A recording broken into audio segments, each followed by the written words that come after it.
Jain students, this is the second chapter, the planet Earth. In this chapter, we will learn about our Earth, our planet Earth. In the olden days, people believed that the Earth was flat and if they traveled or sailed too far, they would fall off the edge of the Earth. पुराने समय में लोग ऐसा मानते थे कि अर्थ बिल्कुल flat है और अगर वे लोग बहुत अधिक दूरी तक ट्रैवल करेंगे, यात्रा करेंगे या तैरेंगे तो एक समय ऐसा आएगा कि वे लोग अर्थ के किनारे पर पहुंच जाएंगे और वहां से वे गिर जाएंगे। जैसा कि मान लो कि हम लोग अगर एक खुले छत पर, यानी कि ऐसा छत जहां बाउंड्री ना किया हो, रेलिंग ना दिया हुआ हो, तो ऐसे में हम लोग दौड़ने से डरते हैं ना कि कहीं किनारे से नीचे गिर ना जाएं। ठीक इसी प्रकार लोग भी अर्थ के बारे में सोचते थे। In the early 1500s, Ferdinand Magellan, a Portuguese explorer, set out to sail around the world. 1500 के शुरुआत में फर्डिनेंड मैगलन, जो कि एक पुर्तगीज एक्सप्लोरर था, उन्होंने वर्ल्ड का समुद्री यात्रा करने का निश्चय किया। आफ्टर सेलिंग वेस्टवर्ड, और वे वेस्टवर्ड डायरेक्शन में चलना प्रारंभ किए और 3 years कंटिन्यू शिप और अपने दल के साथ वे लोग चलते रहे और itself back at the starting point, और आफ्टर 3 years वे लोग अपने स्टार्टिंग पॉइंट पर पहुंच गए। यानी कि 3 साल के यात्रा के बाद भी वे लोग जहां से चले थे वहीं आ पहुंचे। This prove that the earth was round, और ये प्रूफ होता है, उन्होंने प्रूव किया कि अर्थ क्या है, फ्लैट नहीं है बल्कि राउंड है। Okay, however the earth is not perfectly round और स्फेरिकल। जबकि अर्थ हमारा कंप्लीटली, परफेक्टली नहीं, पूरी तरह से गोल नहीं है, स्फेरिकल नहीं है। This shape is called an oblate spheroid, और in simple terms its shape is like that of a sponge ball। ये ऑब्लेट है, अंडाकार है, जैसे कि आप कह सकते हो कि संतरे की तरह है, या फिर आप सिंपल टर्म में ये कह सकते हो कि ये एक स्पंज बॉल की तरह है। और the northern most point of the earth is called the north pole and the southern most point is called the south pole. अब हम लोग इस अर्थ के पिक्चर में समझते हैं कि मान लीजिए ये हमारा एक एक्सिस है और ऊपर का डायरेक्शन नॉर्थ होता है, ये साउथ होता है, और ये ईस्ट होता है, और हमारा लेफ्ट साइड जो होता है वो वेस्ट होता है।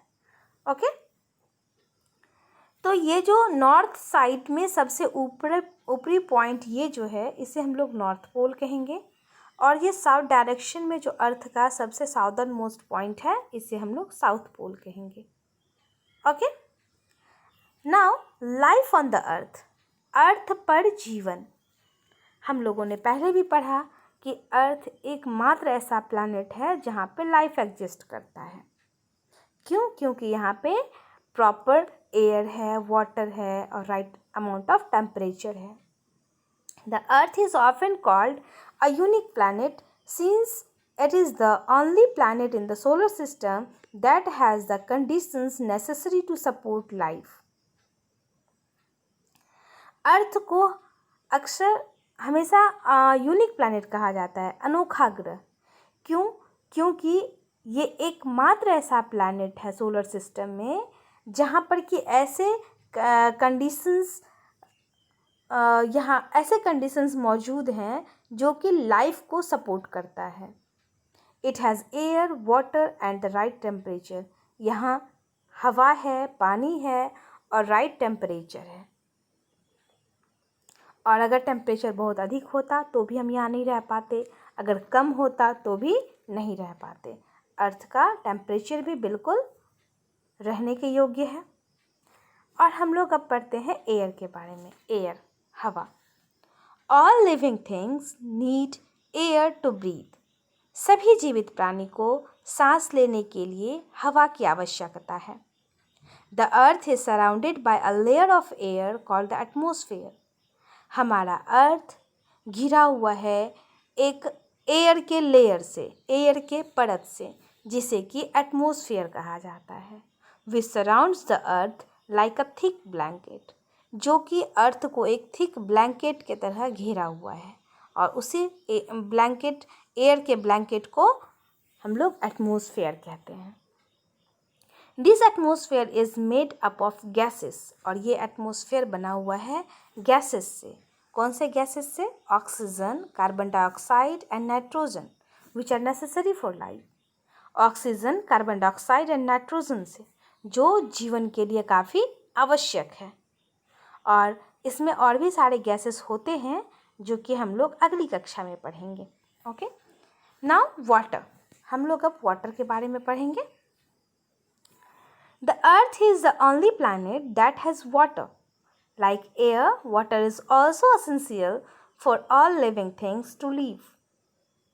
3 parts of the earth is covered by water and the remaining 1 part is covered by land. अर्थ एक मात्र ऐसा प्लैनेट है जहाँ पर कि वाटर मौजूद है, और हवा की तरह सभी जीवित प्राणियों को वाटर भी आवश्यक है, वाटर की भी ज़रूरत होती है। और हमारे अर्थ का, ये आप अगर इस अर्थ को 4 पार्ट में देख लो तो 1 पार्ट ही लैंड है, बाकी के 3 पार्ट्स वाटर ही है। और दूसरे में देखो कि ये अर्थ का अर्थ है, और इस अर्थ का जितना भी ब्लू पार्ट दिख रहा है ये सभी वाटर को दिखा रहा है, और ये जो ग्रीन कलर है वो लैंड को दिखा रहा है। ओके, और यहाँ पे हम लोग एक फाइंड आउट में देखिए क्या है। Recently scientist have found evidence of water on planet Mars. Recently scientist को कुछ सबूत मिले हैं जिससे ये साबित होता है कि मार्स प्लैनेट पर भी वाटर मौजूद है। ओके, अब हम लोग पढ़ेंगे टेम्परेचर।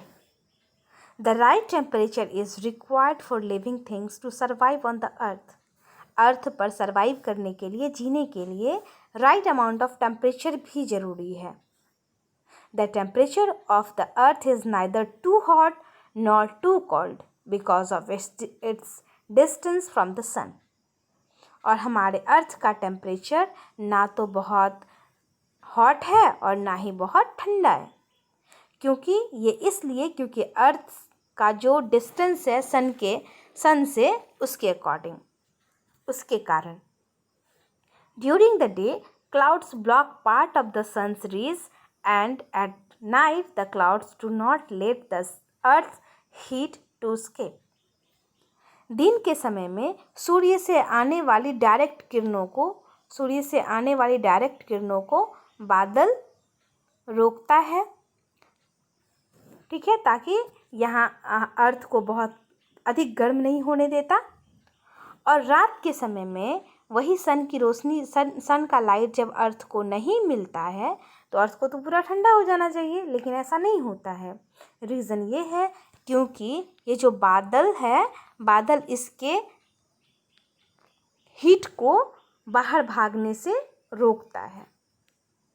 ओके, जिस वजह से कि अर्थ का टेम्परेचर बना हुआ रहता है।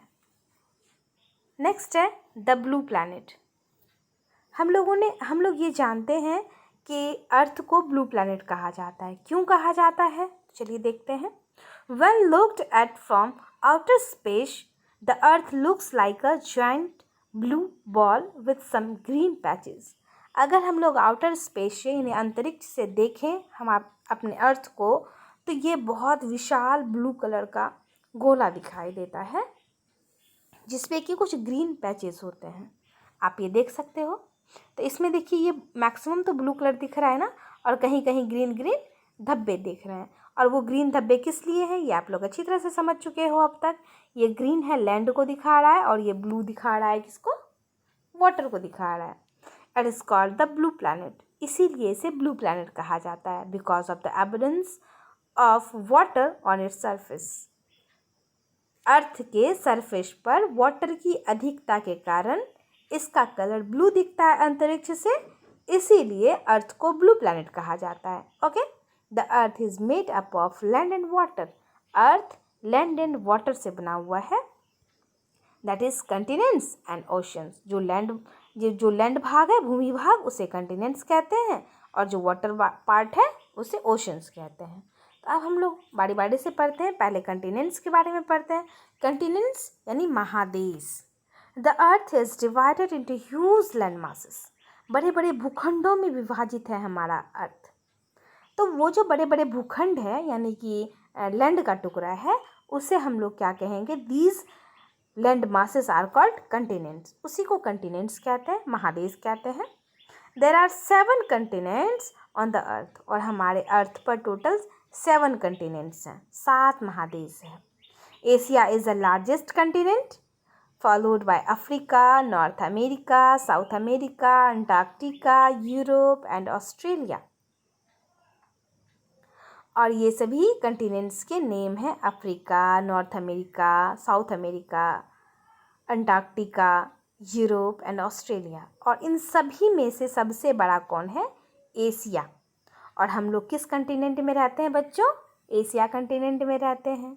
और सभी each continent has many countries. और सभी कंटिनेंट में बहुत सारे कंट्रीज़ होते हैं, देश होते हैं। एज़ फॉर एग्ज़ाम्पल हमारे ही कंटिनेंट में यानी कि एशिया में कितने सारे देश हैं, जैसे आप मान लो इंडिया है, पाकिस्तान है, चाइना है और नेपाल है, ये सभी एशिया कंटिनेंट में आता है। ओके, इसी तरह से बाकी सारे भी कंटिनेंट हैं, उसमें भी बहुत सारे कंट्रीज़ होते हैं। Okay, now oceans. ओके, इसमें हम लोग महासागर के बारे में पढ़ेंगे। An ocean is a large water body covering a huge part of the earth surface. Ocean जो होता है, ocean is a large water body covering a huge part of the earth surface. Earth के surface को, अर्थ के सतह को, पृथ्वी के सतह के बड़े पार्ट को कवर किया हुआ है वाटर बॉडी, जिसे कि एक ओशन कहते हैं। Oceans are the largest water bodies found on the surface of the earth. Ocean सबसे बड़ा वाटर बॉडी है जो अर्थ के सरफेस पर पाया जाता है। जलभाग, There are 5 oceans। और टोटल हमारे अर्थ पर कितने ओशंस हैं, 5 ओशंस हैं। कौन कौन से, तो they are the Arctic Ocean, the Atlantic Ocean, the Pacific Ocean, the Indian Ocean and the Southern Ocean। यहाँ 5 ओशंस के नेम लिखे हुए हैं। और ये जो आपको ये जो मैप दिख रहा है ना बच्चों, इसमें आपको सारे कंटिनेंट्स मिल जाएंगे देखने के लिए। आप इसमें अपने बुक में ध्यान से देखोगे कौन सा कंटिनेंट कहाँ पर है और कौन सा ओशन कहाँ पर है। ये जो ब्लू दिख रहा है ये सभी ओशन है।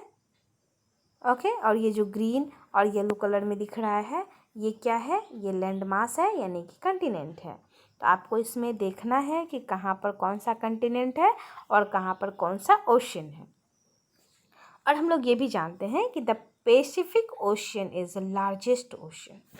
पैसिफिक ओशन, जितने भी ओशन है टोटल 5 में से सबसे बड़ा ओशन कौन है, पैसिफिक ओशन है।